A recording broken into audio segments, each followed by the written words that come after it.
Coming up on Skunk on the Table, we have financial impacts from the disaffiliations and the future of the VAUMC. You don't want to miss it.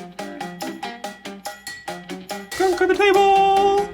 Virginia Conference, welcome back to Skunk on the Table with a new episode. And if you remember, Skunk on the Table is a video, podcast, and article series where we seek to talk about issues that matter to the VAUMC and the wider denomination. And we seek to have those conversations as simply and clearly as we can.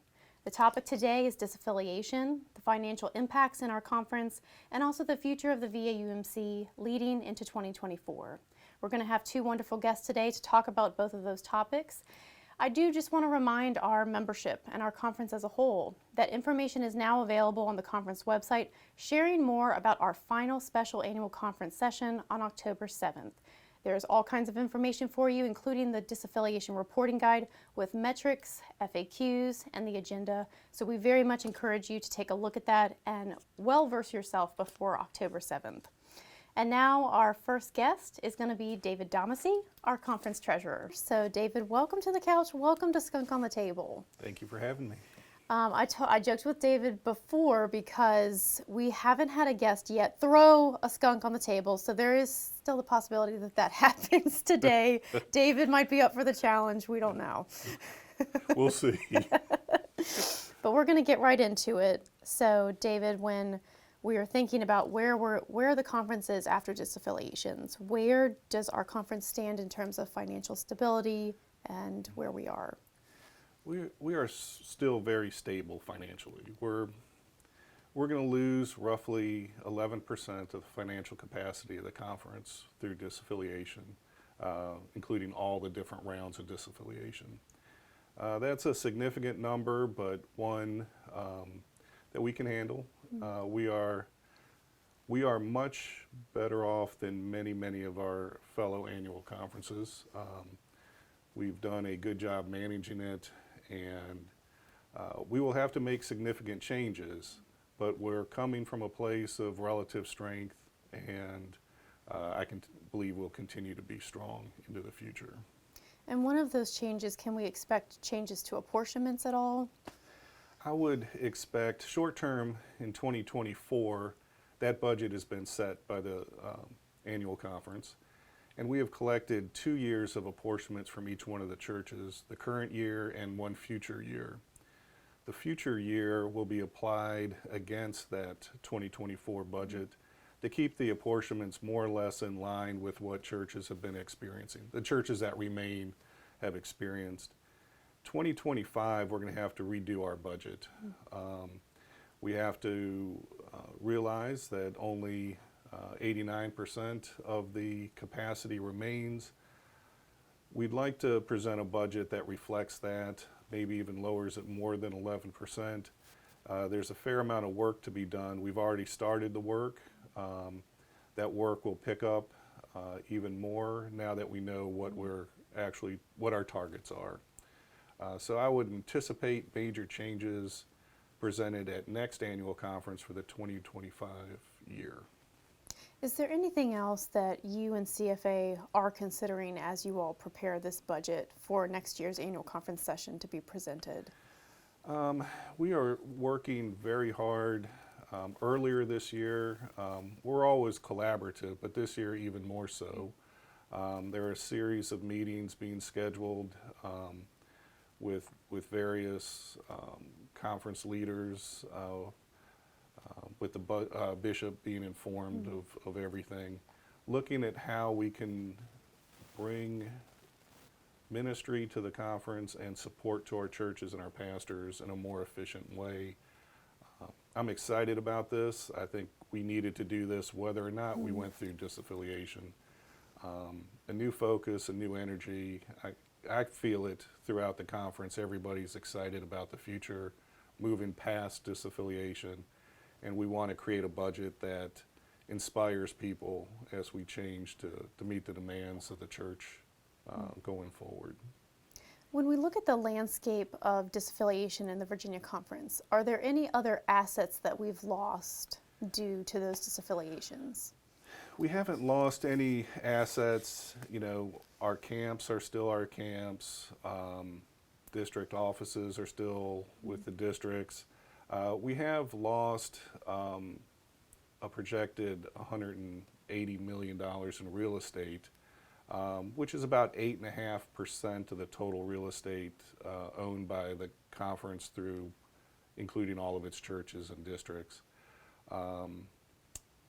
But that was part of the disaffiliation. As churches got to keep their buildings, we knew that was going to be the case. And I was actually had projected a higher amount at the start of disaffiliation. So we have weathered disaffiliation pretty well in that regard. As you mentioned earlier, disaffiliation in Virginia does look a lot different than at many other conferences. Yes. Across the denomination in the U.S., we're seeing about 20% of churches who are leaving. Yes. What does the landscape look on the whole for the UMC? You're right. Virginia has done better than average, especially in comparison to other conferences in a Southeast jurisdiction.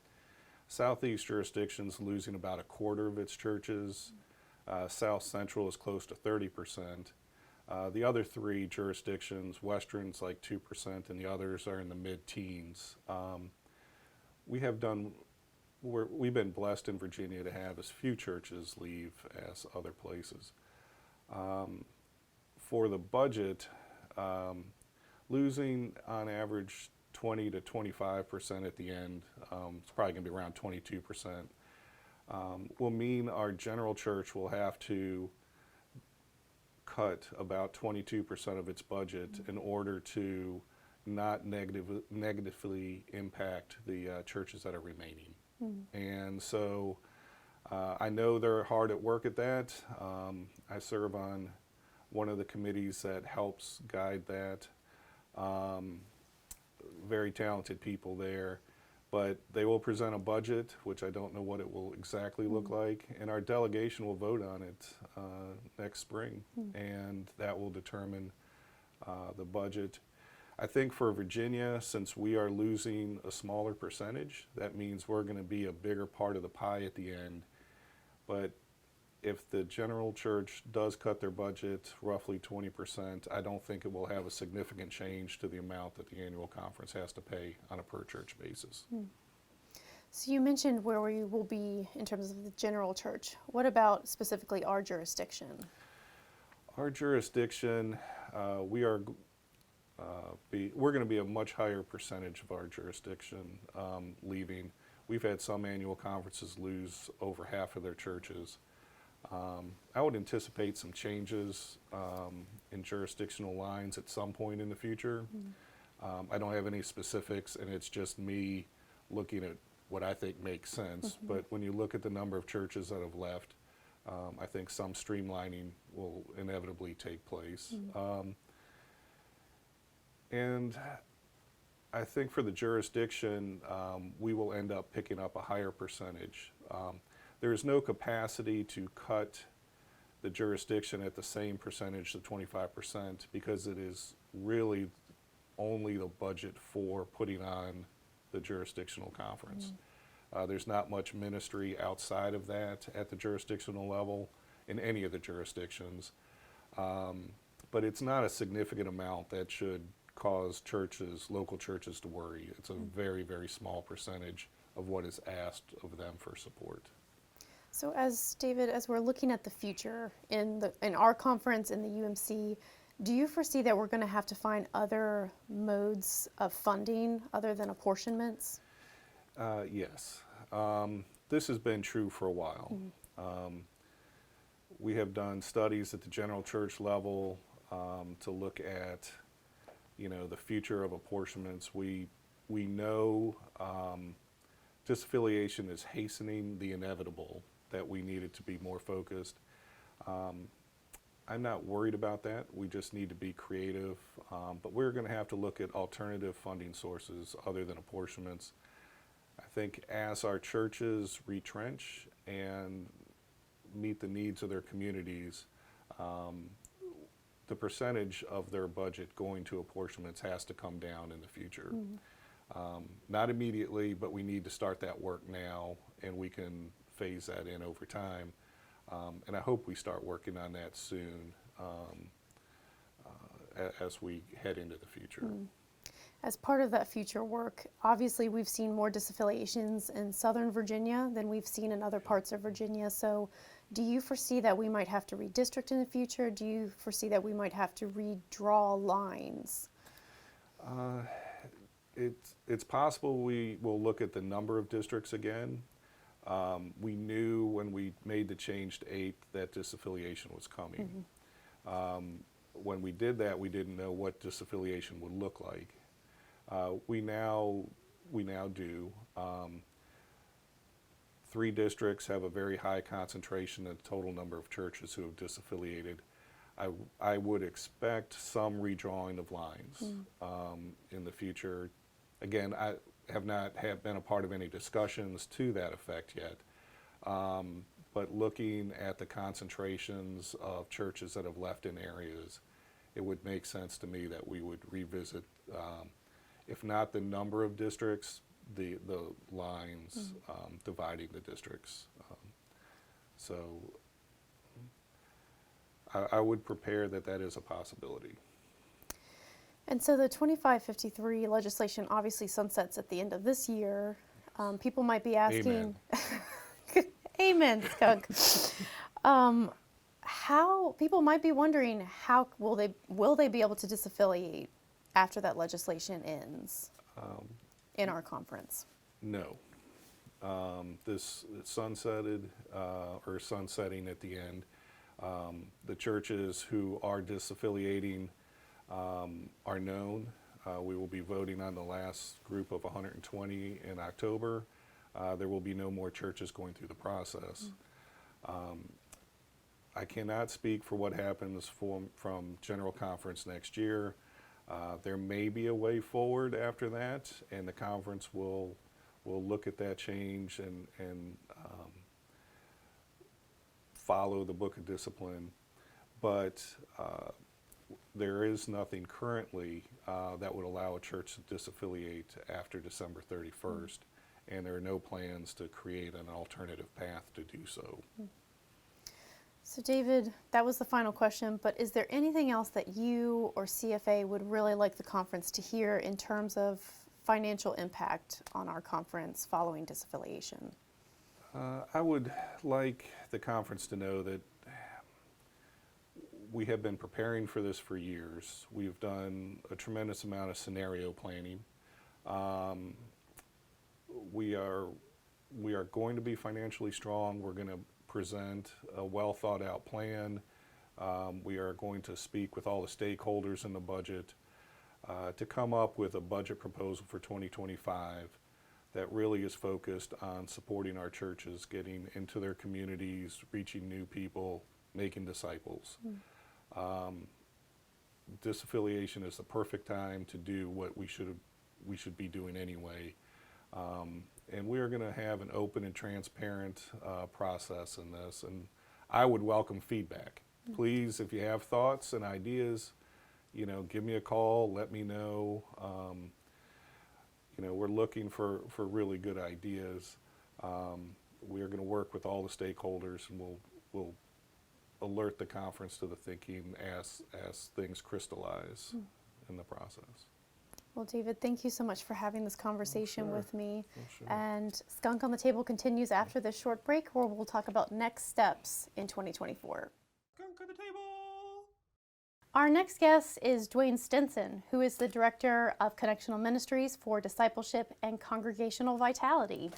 Dwayne, welcome to the couch. Welcome to Skunk on the Table. Thank you. I'm excited to throw the skunk on the table today. I need someone to throw the skunk today. I don't know. It needs to be you. You're our last guest. So. I'm glad to do it.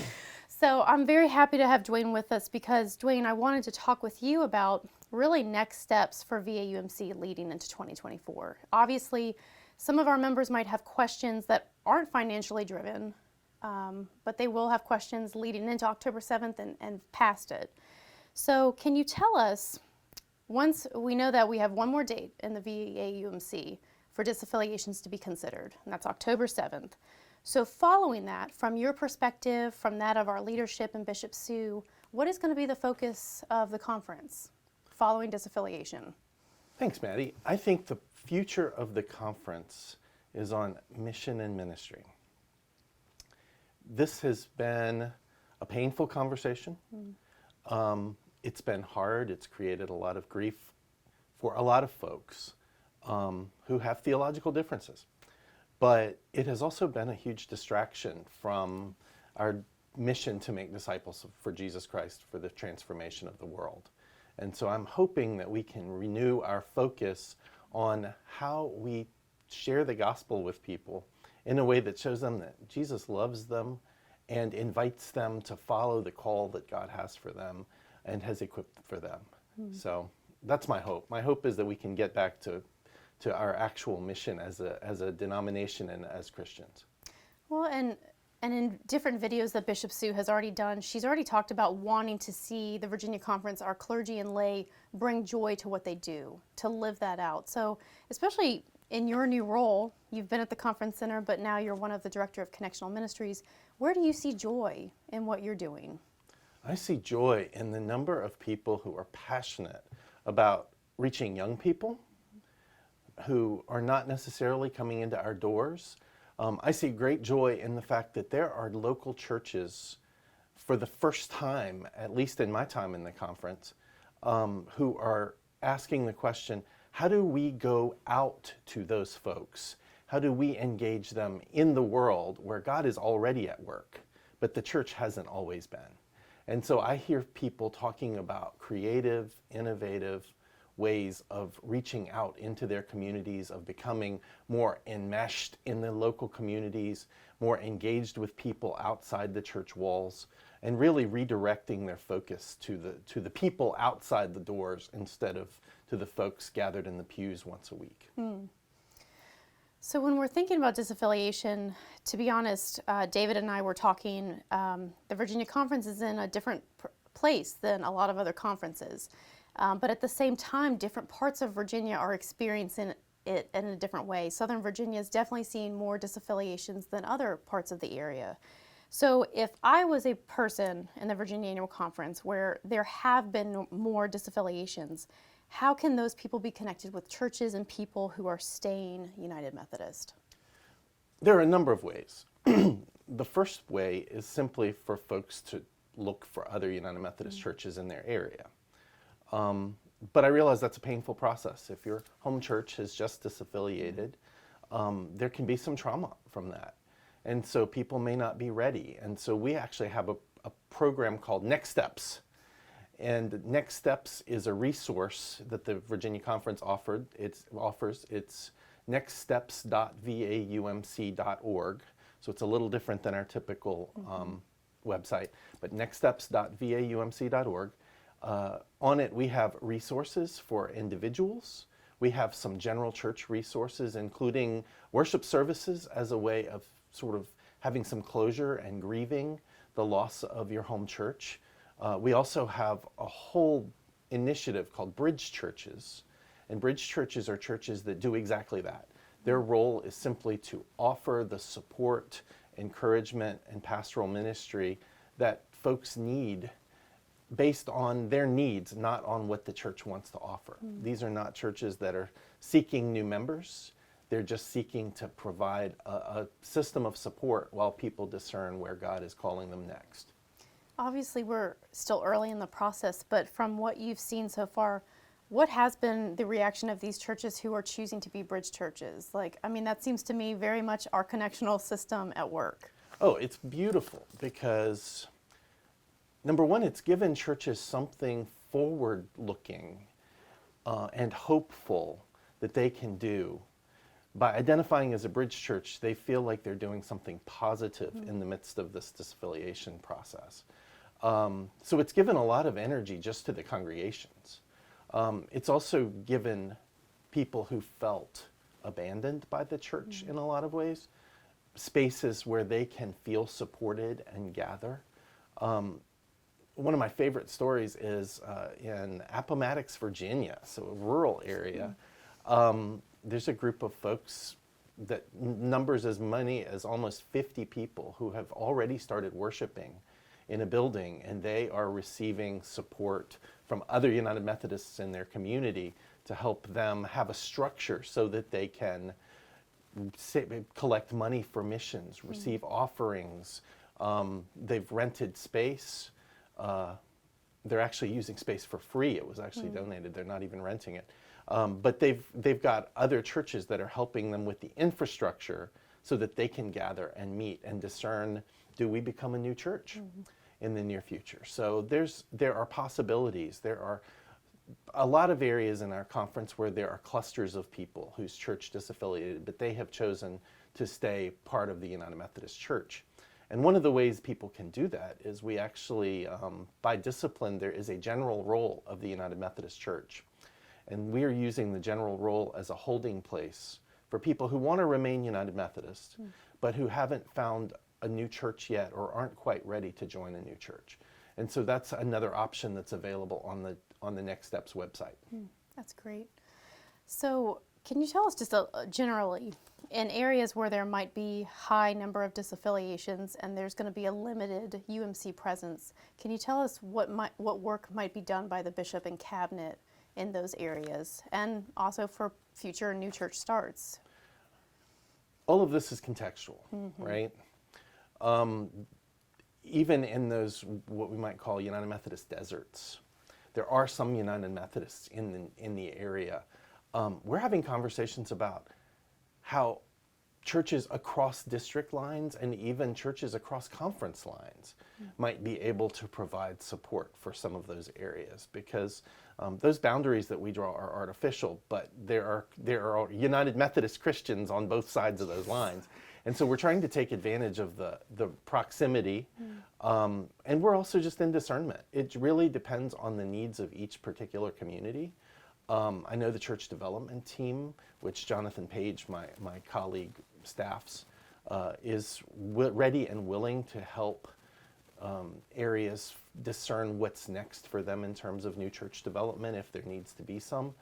I know that there are bridge churches that are trying very hard to provide small group opportunities or gathering opportunities or just spaces for people to get together.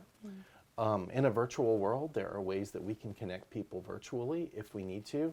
And we're really relying on the cabinet because they're boots on the ground in those districts. The cabinet is really the group that's focused on what people need and how we can deploy our resources to support those folks. In a similar way, if there's a person who's in an area where there weren't many disaffiliations, is there anything they can do to support people in other parts of the annual conference? I think that's a great question, because I've heard a lot of churches say, we don't really need to be a bridge church because there aren't that many disaffiliations nearby. One thing we can all be doing is praying, because for some folks it's very traumatic to lose their home church. I've heard stories of people whose families are divided over this matter, whose close friends, people who, youth who were part of a youth group, but now their church is disaffiliating and they have to choose between their friends in youth group and their sense of call to whether or not they should remain United Methodist. So prayer is always an option, and not just a cop-out, but a legitimate option, because we believe God hears our prayers. But the other thing is, I know one church reached out to me and said, we don't have a lot of disaffiliations in our area, but we have some really creative ministries that might be a resource for other areas of the conference who are experiencing more disaffiliations. So could we offer some training on home churches or small group ministry? And so churches can reach out to us and say, we don't have a lot of disaffiliations in our area, but here's something we think might help people, and we're glad to share that. And we will find ways for those churches to do that. So obviously the big thing, I can't believe it, but it is 2024 next year. We are going to have a general conference, and it'll be very soon before our June annual conference. But obviously we don't know what might happen. But Dwayne, what can our members possibly expect? Because obviously we know progressive churches have used 2553 to leave, more conservative have used it to leave. But where do you think we might be when it comes to human sexuality, when it comes to regionalization? I'm just kidding. I didn't expect that question. You threw the skunk on the table. Here's the skunk. I learned not too long ago when I was anticipating the 2019 called General Conference that I have absolutely no ability to predict what might happen at a General Conference. I know there's a lot of hope and expectation for the regional plan that will not only help us address questions of human sexuality, but will really help address our missional focus by allowing the business of the United States and the United Methodists in the U.S. to be handled outside of the worldwide gathering. And so I think there's a great potential there to help us refocus our mission and ministry and to make better use of General Conference and not seem so U.S. focused.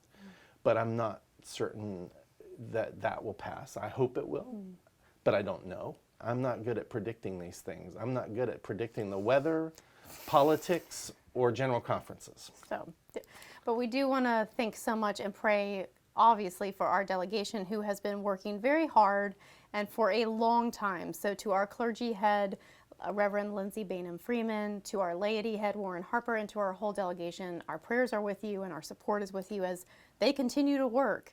So Dwayne, as we wrap this up, is there anything else about the future of the VAUMC as we head into 2024 that you want to be sure the conference hears? I see so much potential in the laity and clergy of this conference. We have so many gifts. God is moving in ways that can surprise and delight us. And our role is simply to look for where God is already at work and come alongside God. And so my hope and anticipation is that churches are starting to look for that we're spending time discerning where is God moving in our community and how can we get out there. And that's what I want to see, and that's what I expect to see in this conference in the coming year. Well, thank you so much for taking the time, for being on the couch, for throwing the skunk. And there's hope ahead, there's possibilities ahead, and there's joy ahead. So Virginia Conference, thank you for listening to the discussion. I am very thankful to Dwayne and David, and we'll see you next time for Skunk on the Table.